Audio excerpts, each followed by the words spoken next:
Hello friend, কেমন আছো সবাই? আশা করি ভালো আছো। চলে এলাম ছোট্ট আর একটা ভিডিও নিয়ে। আজকের রেসিপি হলো এগ মাঞ্চুরিয়ান। তো এগ মাঞ্চুরিয়ান করতে কি কি লাগছে তোমাদের দেখিয়ে দিই একটু।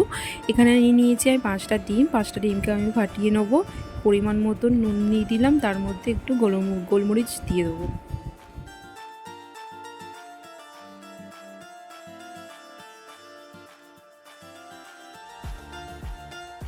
এখানে দেখো একটা খালি বাটি নিয়ে নিয়েছি, তার মধ্যে একটু পরিমাণ মতো সরিষার তেল দিয়ে দেবো। সরিষার তেলটা বাটিটার চারিধারে লাগিয়ে নেব। লাগিয়ে নেওয়ার পর যে ফাটানো ডিমটা আছে সেটা ওর মধ্যে ঢেলে 5 মিনিটের মতো ঢাকা দিয়ে রেখে দেবো।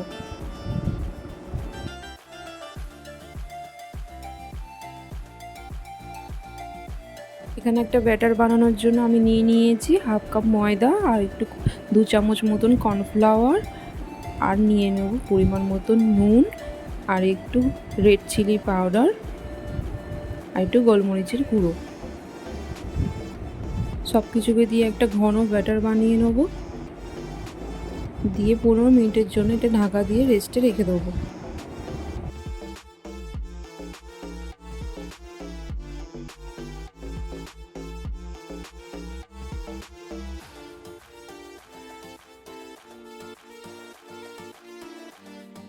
এখানে একটা কড়াই নিয়ে নিয়েছি, কড়াইতে জল গরম করে একটা স্ট্যান্ড বসিয়ে নিয়েছি। তারপর ডিমের বাটিটা ওর মধ্যে বসিয়ে 15 মিনিটের জন্য চাপা দিয়ে রেখে দেবো। দেখো আমাদের ডিমটা হয়ে গেছে 15 মিনিট পর। আর একটু ছুরিতে লাগিয়ে নিই। এরপর পিস পিস করে ডিমটা আমি কেটে নেব। কেটে নেওয়ার পর কড়াইতে একটু সাদা তেল দেব। সাদা তেল দিয়ে ওই ব্যাটারটার মধ্যে ডিমের পিসগুলো একটা একটা করে দিয়ে আমি ভেজে নেব।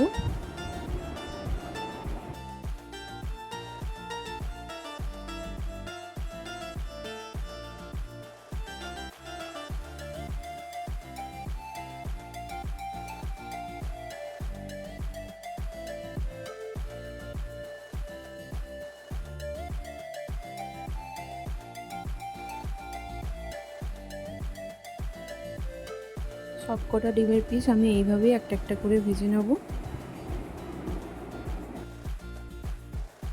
এবার এখানে আমি নিয়েছি একটু রসুন কুচি, একটু আদা কুচি, আর একটু পেঁয়াজ কুচি, আর একটু ক্যাপসিকাম কুচি। সব কিছু দিয়ে হালকা হাতে একটু নাড়তে থাকবো।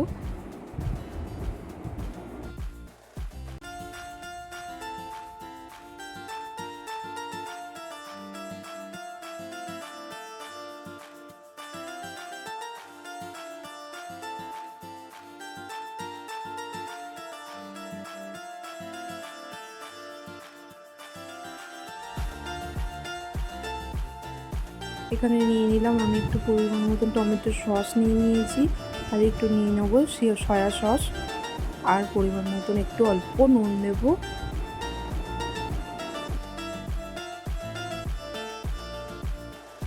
এখানে আমি কর্নফ্লাওয়ারটা ঢেলে দিলাম। তার মধ্যে এবার বড়াগুলো আস্তে আস্তে দিয়ে দেবো। দিয়ে হালকা হাতে একটু নেড়ে নেবো। লাস্টে সেই স্বাদটা ব্যালেন্স করার জন্য একটু পরিমাণ মতন চিনি দিয়ে দেবো। চিনি দিয়ে হালকা হাতে নেড়ে এবার নামিয়ে নেব। চলো আজকের মতন রেডি হয়ে গেলে এগ মাঞ্চুরিয়ান। পরের ভিডিওতে দেখা হচ্ছে। টাটা।